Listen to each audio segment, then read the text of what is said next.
नमस्कार दोस्तों, सिस प्रसिद्ध पिक्चर्स चैनल में आप लोगों का स्वागत है।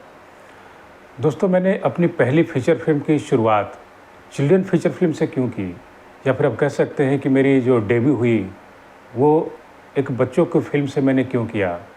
तो देखिए क्या होता है कि शुरू-शुरू में तो जब हम इस लाइन में आते हैं, फ़िल्म लाइन में, तो कुछ भी पता नहीं होता है कि कैसे क्या करना है, क्योंकि हमारे आगे पीछे कोई होता नहीं, वैसा कोई गॉडफ़ादर है नहीं कि, या फिर कोई गाइड करने वाला भी ऐसा नहीं होता है कि मतलब आपको बताए कि हाँ, ये करना चाहिए, ये करना चाहिए। क्योंकि जब हम पहली बार मुंबई आते हैं, ख़ासकर मैं जब आया, तो मुझे तो चीज़ों को समझने में ही आप समझिए कि कम से कम 1 साल, डेढ़ साल निकल गए। तो 6 महीने तक तो कुछ समझ ही में नहीं आता था कि कहाँ जाना है, क्या करना है। तो धीरे-धीरे रहते चीज़ें जो है, फिर हम कुछ लोगों से मिलते हैं, फिर नए लोगों से जान-पहचान होती है। चाहे वो किसी भी फ़ील्ड में हो, चाहे वो एक्टर हों या फिर टेक्नीशियन हो या फिर और कोई डिपार्टमेंट में हो। तो सर्कल बनता है, तो धीरे-धीरे कई तरह की इन्फॉर्मेशन हमें पता चलती है। तो सर्कल बनने के बाद हमें कई तरह की इन्फॉर्मेशन मिलती है एक-दूसरे से। तो फिर समझ में आता है कि अच्छा, यहाँ पे ये जगह है, यहाँ पे ये जगह है, यहाँ पे हमें जाना चाहिए। तो उन दिनों बॉम्बे में मैं किसी को नहीं जानता था। जब मैं यहाँ पे आया था, बस एक बंदा बिहार से था जिसने बताया था कि जुहू के पास एक पृथ्वी थिएटर है, शशि कपूर जी का, तो उसमें वो प्रोडक्शन का काम सँभालता है। तो बस वही एक बंदा था जिसको मैं जानता था, बाकी फ़िल्म लाइन में कोई भी बंदा नहीं था जिसे मैं जानता था। तो मुंबई आने के बाद सबसे पहले तो आपको रहने का ठिकाना जो है वो ढूँढना होता है। जब उस चीज़ से आप निजात पा लेंगे, तब फिर आप बाकी की चीज़ सोच सकते हैं। तो ये सब करने में ही मुझे 2 से 3 महीने निकल गए। तो जब मैं उससे मिला, तो उसने बताया कि हर साल यहाँ पे नवंबर-दिसंबर, शायद ऐसा कुछ मंथ में, तो म्यूज़िकल प्लेज़ होता है, तो उसका फेस्टिवल चलता है। 1 महीना के आस-पास तक जितने भी डायरेक्टर होते हैं थिएटर के, वो अपने-अपने शोज़ करते हैं वहाँ पे।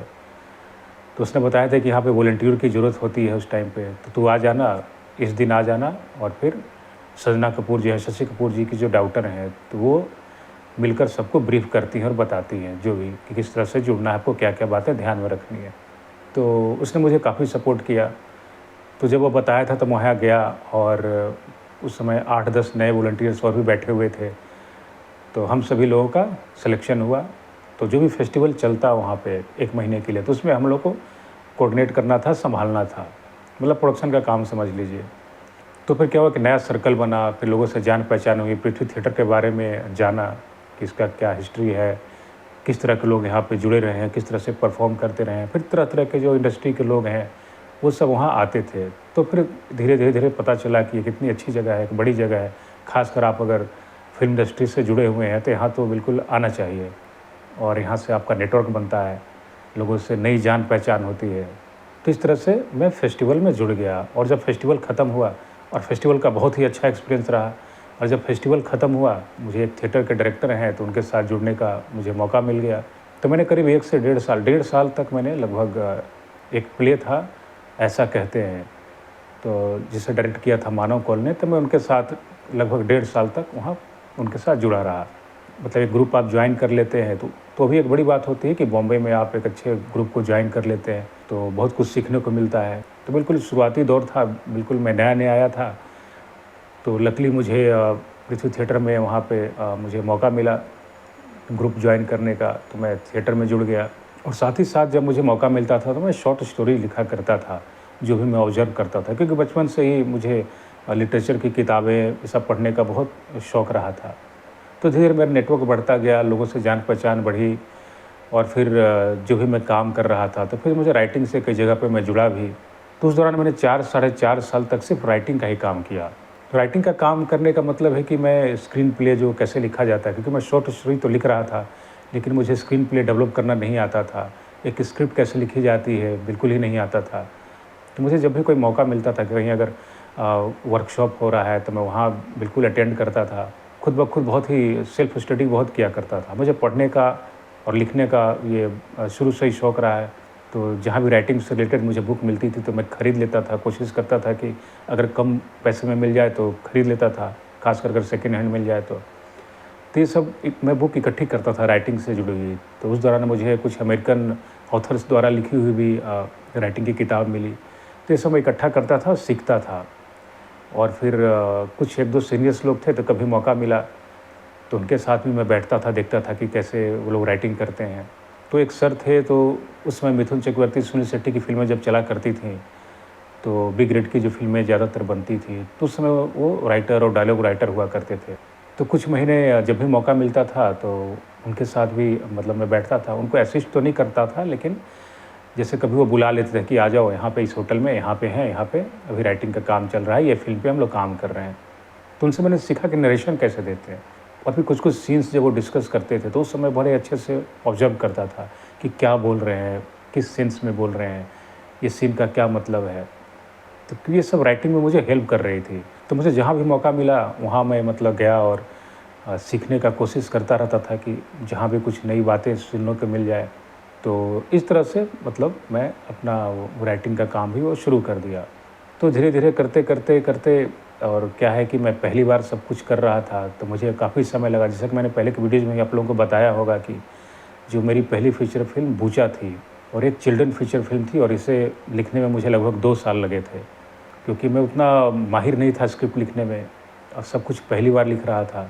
तो इतना लिखते-लिखते समझ में आ गया कि अगर आप स्क्रिप्ट में जो आपका कहानी उसमें गहराई चाहते हैं, तो उसके लिए आपको समय देना पड़ेगा। तो बूचा जब मैंने बनाई और लोगों का इतना प्यार मिला और आज भी लोग कमेंट्स करते हैं, तो उसकी वजह ये है कि उसको मैंने एक समय देकर लिखा।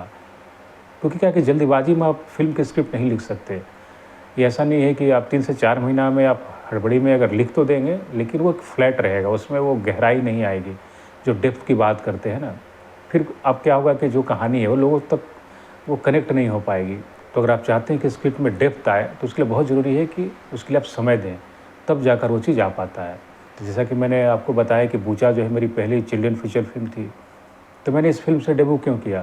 तो आप देखिए कि शुरू में तो कुछ भी अता-पता होता नहीं है कि कैसे क्या करना है। तो क्या होता है, देखिए जब आप कुछ आइडिया पे काम कर रहे होते हैं, जैसे राइटिंग कर रहे होते हैं, तो लिखते-लिखते आप तो लिख रहे हैं किसी एक सब्जेक्ट को लेकर, जैसे मैं बूचा लिख रहा था, तो मेरे दिमाग में और भी कई तरह के आइडियाज़ आ रहे थे। तो जब आप लिखना बैठते हैं ना, तो तरह-तरह के आइडियाज़ दिमाग में आते हैं, तो उस समय नोट डाउन करता था, ये भी फ़िल्म को ही लेकर आइडिया था। तो फिर क्या हुआ कि मैं बूचा तो लिखता था, और कहीं-कहीं होता है ना कि जैसे आप लिख रहे हैं तो अटक जाते हैं, तो आपको लॉजिकली बढ़ना पड़ता है, ऐसा ही नहीं कि कुछ भी लिख कर आगे बढ़ गए, आपको लॉजिक के साथ चलना पड़ता है। तो फिर मैं साथ-साथ दूसरा स्क्रिप्ट पे भी काम कर रहा था, एक साथ।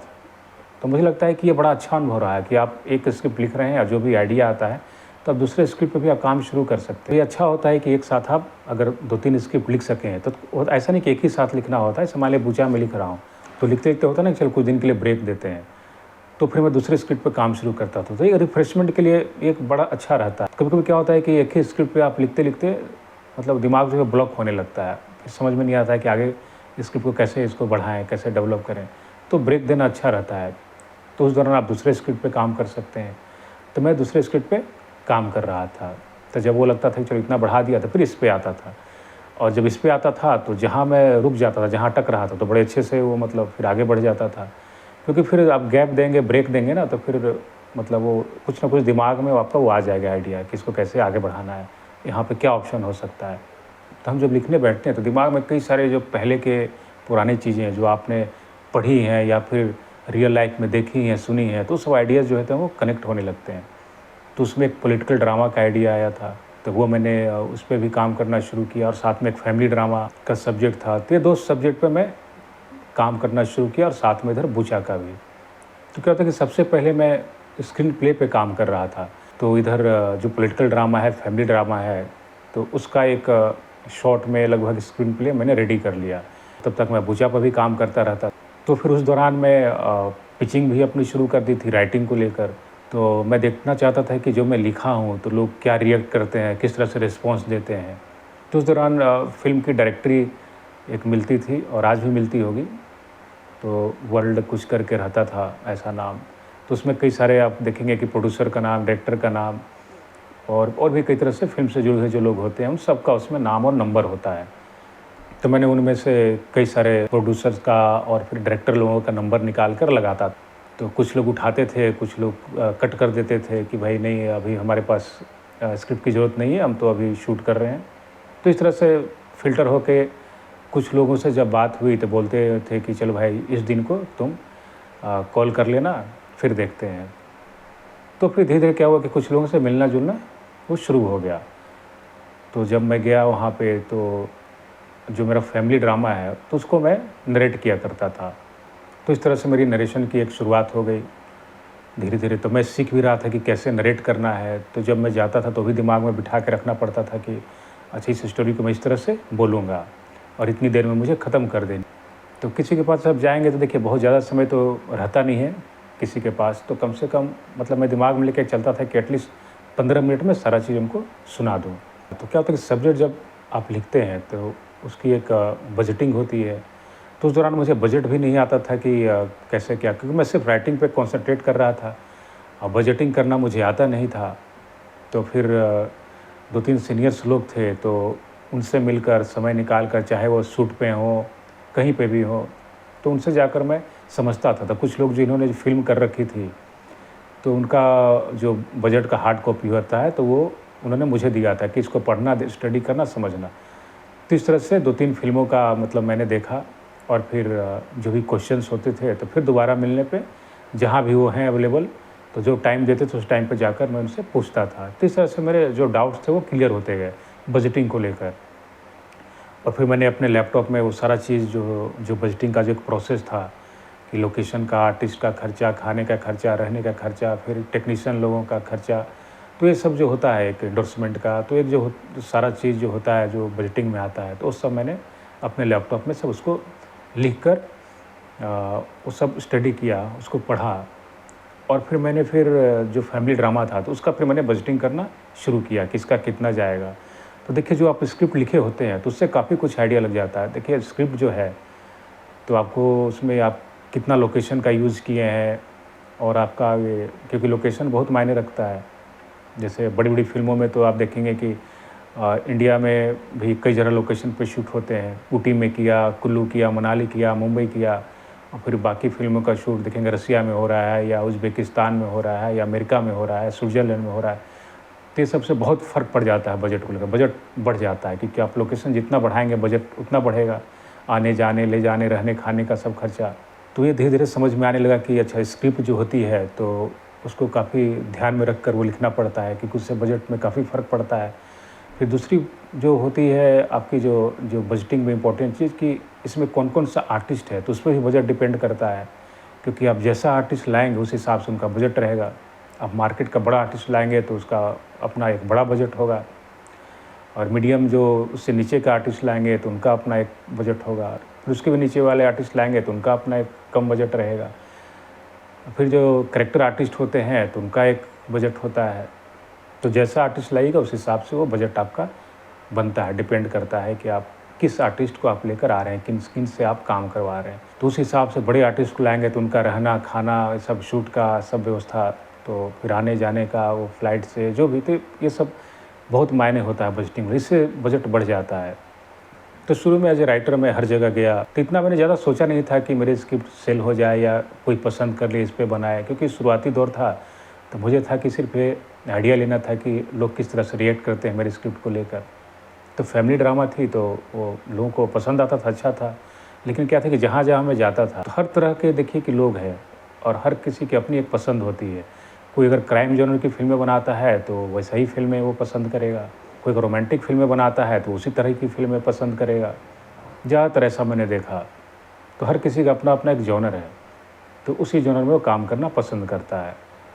तो मैं हर तरह के लोगों के पास गया और क्या होता है कि शुरू में काम मिलना बड़ा मुश्किल होता है।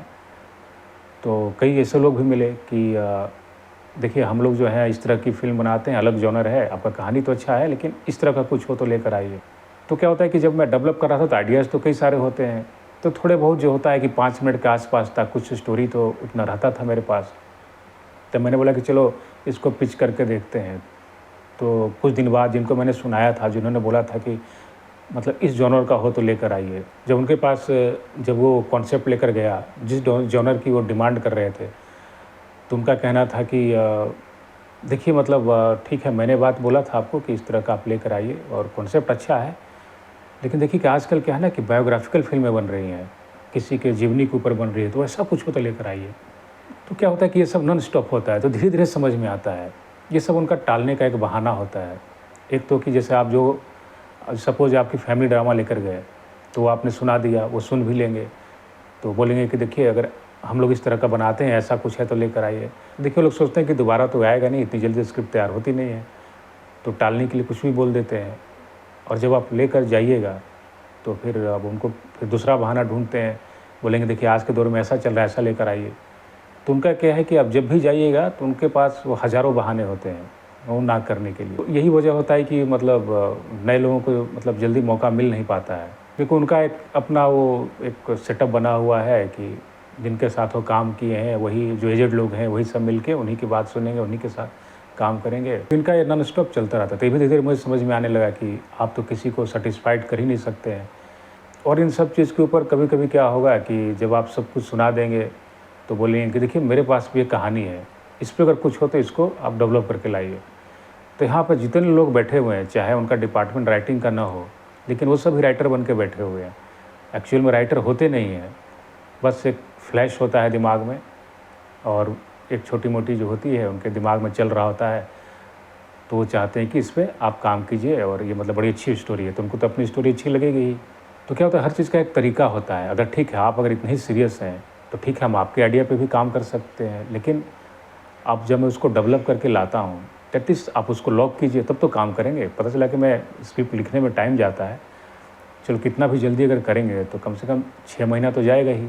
तो 6 महीने, साल भर तक क्या आदमी सिर्फ़ अपना काम करते रहेगा राइटिंग पे, और उसको क्या उसको अर्निंग के लिए कुछ नहीं चाहिए? तो 6 महीने, साल भर क्या वो सिर्फ़ बैठा रहेगा? उसको अर्निंग के लिए तो कुछ चाहिए ना। क्योंकि मैं अपने सर्कल में कुछ लोगों को देखा 3 साल, 4 साल से मतलब कुछ डायरेक्टर लोगों ने उनको घुमाया, तो उनको भी समझ में आ गया कि भाई अब 3 साल, 4 साल कम नहीं होता है कि आप एक ही स्क्रिप्ट को लेकर वो आपको बार-बार टहला रहे हैं। ये ख़त्म हो जाने दो प्रोजेक्ट, उसके बाद इस पे बैठते हैं, सुनते हैं। फिर सुनने के बाद अच्छा ठीक है, थोड़ा-सा मैं भी कश्मीर जा रहा हूँ या फिर मैं आउट ऑफ इंडिया जा रहा हूँ। ऐसे कर के आपको 3 साल, 4 साल वो बर्बाद मतलब वो कर देते हैं, जैसे मैंने देखा। तो इस बीच मेरा पॉलिटिकल ड्रामा जो था, वो भी एक स्क्रीन प्ले लगभग रेडी हो चुका था।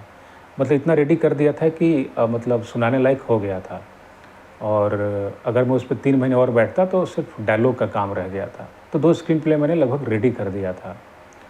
एक फैमिली ड्रामा था, एक पॉलिटिकल ड्रामा था। तो अब मैं 2 स्क्रिप्ट जो है वो पिच करने लगा जहाँ भी मैं जाता था। तो होता है ना कि 2 मैं सोच कर चला कि चलो 2 बताऊँगा, इनको जो पसंद आएगा तो उस हिसाब से फिर अपना देखेंगे। ठीक, तो मैं उन लोगों का रवैया देखा कि मतलब उनकी इंटेंशन वो सही होती नहीं है। मतलब वो आपका टाइम वेस्ट करेंगे और अपनी एक स्टोरी आप पे थोप देंगे कि इस पे कीजिए, लेकिन वो भी कोई तरीका नहीं है। मतलब कि आप अगर सिस्टमैटिक चलिए तो बिल्कुल हम उस पे भी काम करेंगे, लेकिन आप उस चीज़ को लॉक नहीं करेंगे और आपके लिए सिर्फ़ मैं साल भर ऐसे ही दौड़ता रहूँ, उसको सिर्फ़ डेवलप करने में, तो ये तो बेवकूफ़ी वाला काम हुआ।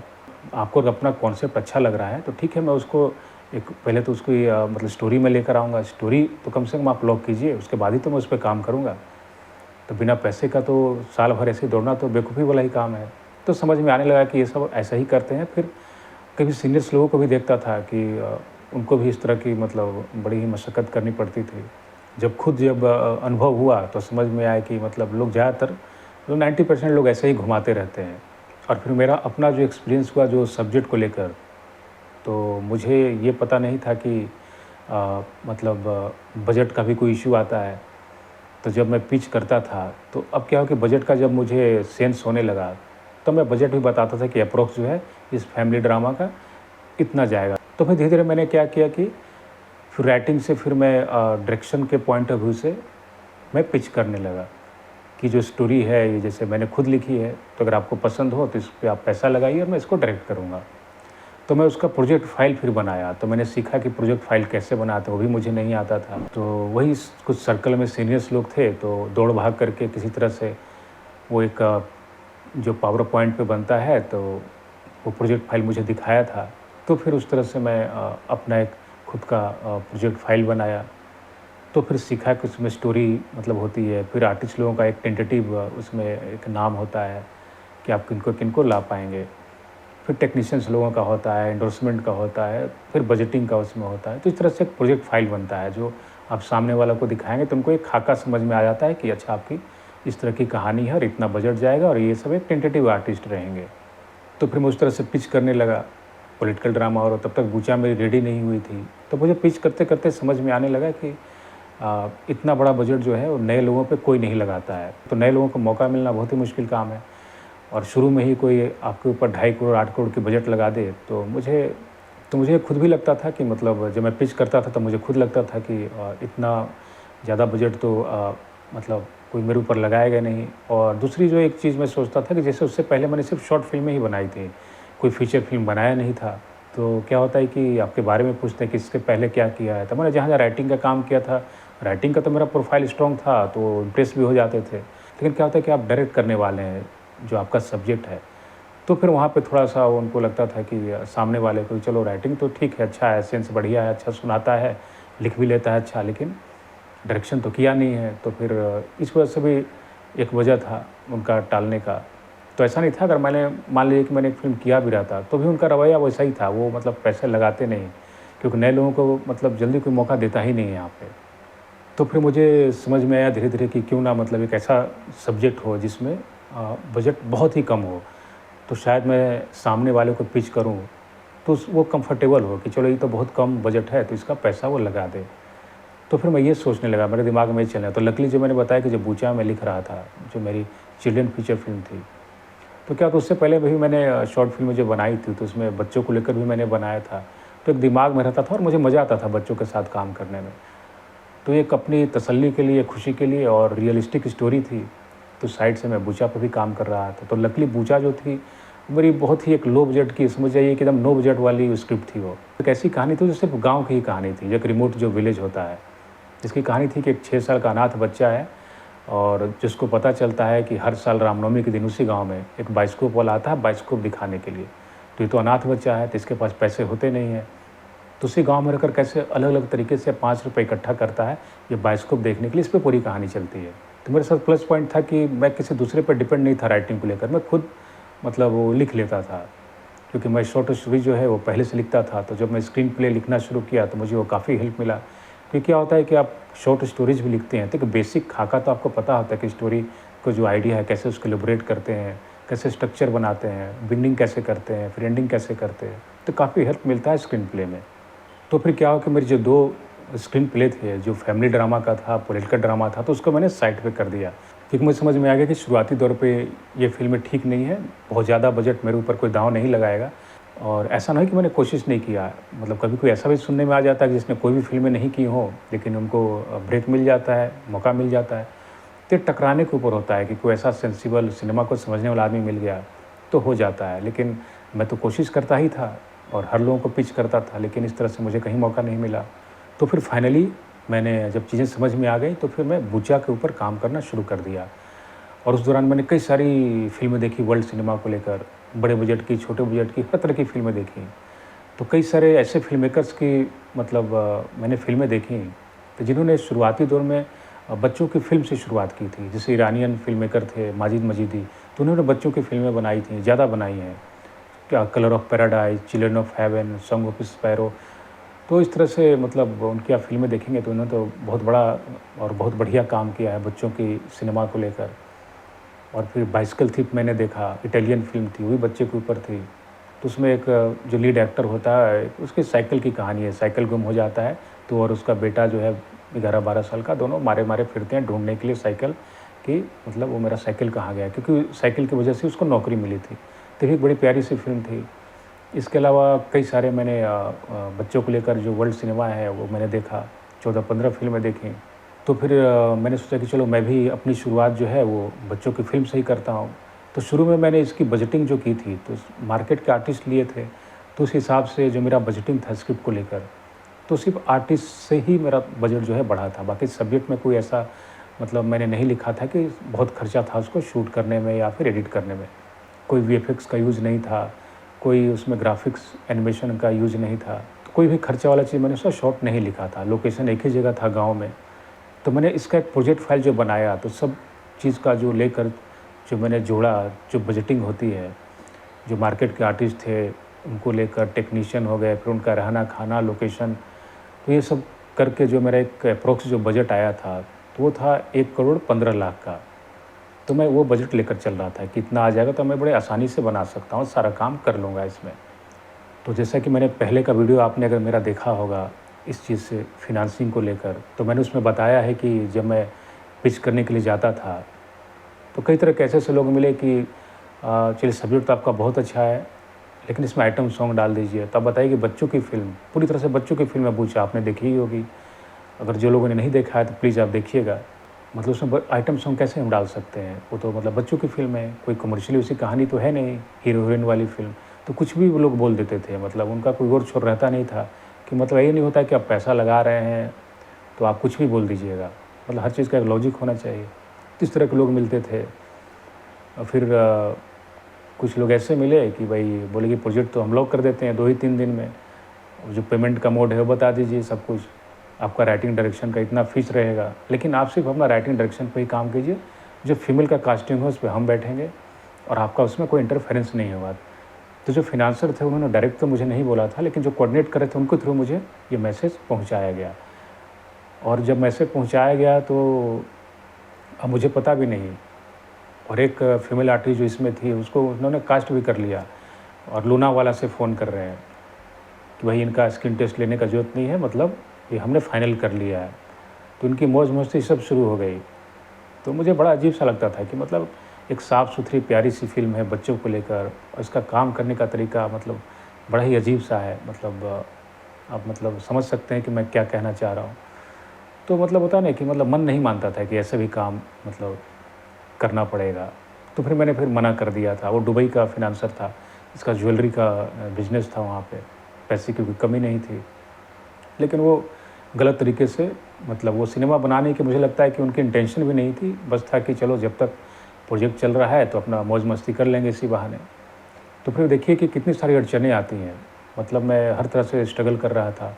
फिर फ़ाइनेंसर को लेकर भी मैं स्ट्रगल किया, प्रोड्यूसर को भी लेकर किया। तो इस तरह से ऑब्स्टेकल आ रहे थे। तो फिर 1.5 साल 2 साल तक मैंने काफ़ी नरेशन दिया, हर किसी को दिया, छोटे से बड़े फ़ाइनेंसर, प्रोड्यूसर सबको दिया। तो एक टाइम आता है ना कि आपको समझ में आ जाता है कि अब खुद शुरू करना पड़ेगा, मतलब ज़्यादा देर नहीं कर सकते। तो फिर मैंने इन सब चीज़ों से इरिटेट होकर और फिर मैंने एक दिन ठाना कि एक दिन डिसीज़न लिया कि चाहे जो हो जाए वो इसको मैं खुद बनाऊँगा। तब मेरे लिए सबसे बड़ी समस्या थी कि मैं खुद बनाऊँगा तो कैसे बनाऊँ? सोचिए कि मैंने 1 करोड़ 15 लाख का इसका बजट रखा था। तो फिर धीरे-धीरे जब बजटिंग करना मैं एक तरह से लगभग सीख लिया, तो फिर मैं उसको 50 लाख पे लाया फ़िल्म के बजट को, फिर 25 लाख पे आया, फिर 10 लाख पे लाया और फिर उसको 5 लाख पे लाया।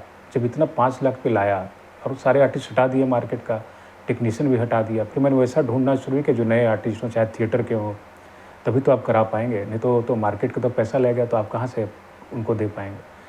फिर नए-नए टेक्नीशियन ढूँढना शुरू किया कि जो पास आउट हुए हों या फिर नए हों जो काम ढूँढ रहे हों वो भी।